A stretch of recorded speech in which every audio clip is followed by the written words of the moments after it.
दोस्तों Radhe Radhe, good morning. कैसे हो आप सब? आई होप आप सब बहुत अच्छे होंगे। दोस्तों वेलकम है आप सभी का हमारे चैनल दिया मिश्रा 55 पे।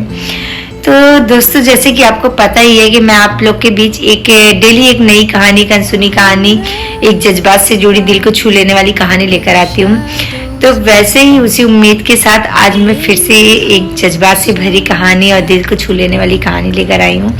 आई होप वो कहानी आप सबको पसंद आएगी। तो समय को ना ही गंवाते हुए मैं कहानी शुरू करती हूँ, ठीक है।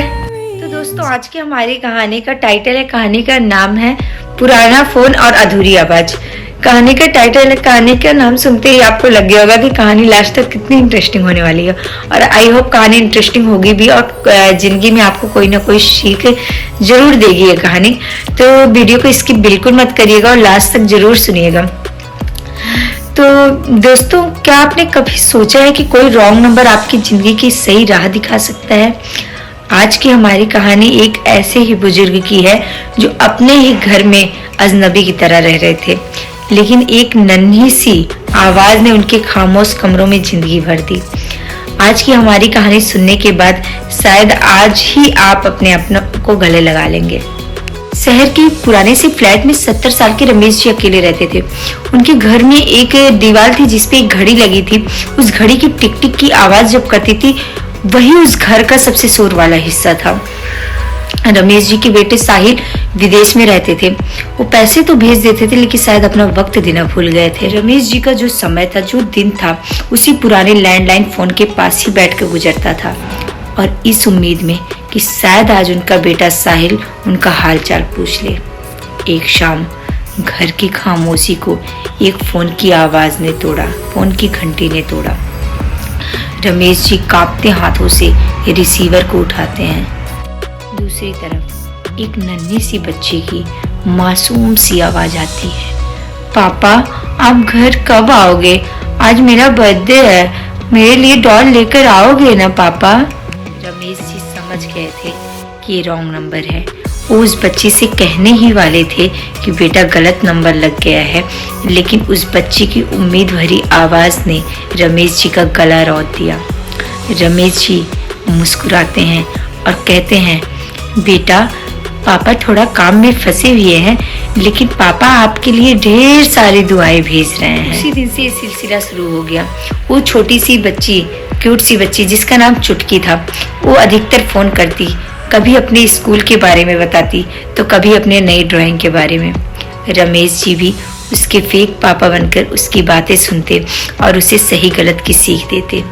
रमेश जी को ऐसा लगने लगा कि उनका बचपन फिर से लौट आया है, लेकिन वो नहीं जानते थे कि ये खुशी सिर्फ कुछ दिन की है। एक दिन फोन की घंटी बजती है। रमेश जी जाते हैं और रिसीवर को उठाते हैं, लेकिन दूसरी तरफ चुटकी नहीं बल्कि चुटकी की माँ रहती है।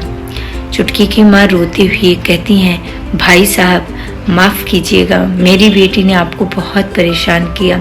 उसने अपने पापा को एक एक्सीडेंट में 1 साल पहले ही खो दिया था। उसको ऐसा लगता था कि ये उसके पापा का नया नंबर है। रमेश जी खामोश आवाज में बोलते हैं, चुटकी कहाँ है? चुटकी को फोन दीजिए। माँ की सिसकियाँ पड़ गई। वो खूब तेज से रोने लगती हैं और कहती हैं, वो अब हमारे बीच नहीं रही। कल रात को उसकी बीमारी ने उसे हमसे छीन लिया। लेकिन जाते हुए वो सिर्फ इतना कह गई कि माँ पापा से बोल देना कि अब मैं उनके पास ही आ रही हूँ, अब उनको फोन करने की जरूरत नहीं है। रमेश जी कांपते हाथों से फोन रखते हैं और उनकी आंखों में आंसू भरे रहते हैं। वो तुरंत ही अपने बेटे साहिल को फोन लगाते हैं। जैसे ही साहिल फोन उठाता है रमेश जी रोने लगते हैं। साहिल कहता है, क्या हुआ पापा, सब ठीक है ना? रमेश जी बस इतना कहते हैं, हाँ बेटा सब ठीक है, बस तुम्हारी बहुत याद आ रही थी तो इसीलिए तुम्हारी आवाज़ सुनने का मन किया, इसीलिए फ़ोन घुमा लिया। लेकिन बेटा सिर्फ इतना जानते रहो कि रिश्ते वक्त मांगते हैं, पैसे नहीं। दोस्तों रमेश जी और वो छोटी सी बच्ची चुटकी की कहानी हमें बहुत बड़ी सीख देती है कि ये जो वक्त है वो हमारी ज़िंदगी का सबसे बड़ा तोहफा है, जो कि हम कल की तैयारी में इतने मशगूल हो जाते हैं कि जो लोग आज हमारा इंतजार कर रहे हो उन्हें भूल जाते हैं। दोस्तों बस हम आपसे इतना कहना चाहते हैं कि कहीं ऐसा ना हो कि जब आपके पास उनके लिए वक्त हो तो वो इंसान ही ना रहे। इसलिए एक बार आज जरूर अपने माँ बाप भाई बहन या फिर खास दोस्तों को फ़ोन कीजिएगा और उनसे ये कहिएगा कि आप हमारे लिए बहुत ज़रूरी हो, बहुत इम्पोर्टेंट हो। दोस्तों, अगर एक कहानी ने आपके दिल को छुआ हो तो कमेंट बॉक्स में आप जिनसे सबसे ज़्यादा प्यार करते हो उनका नाम जरूर लिखिएगा, ताकि मुझे पता चले कि आपने इस कहानी को महसूस किया है।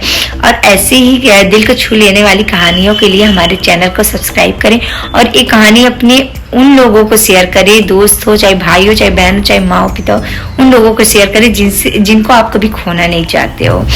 और मिलते हैं आपसे नई वीडियो में नई कहानी के साथ।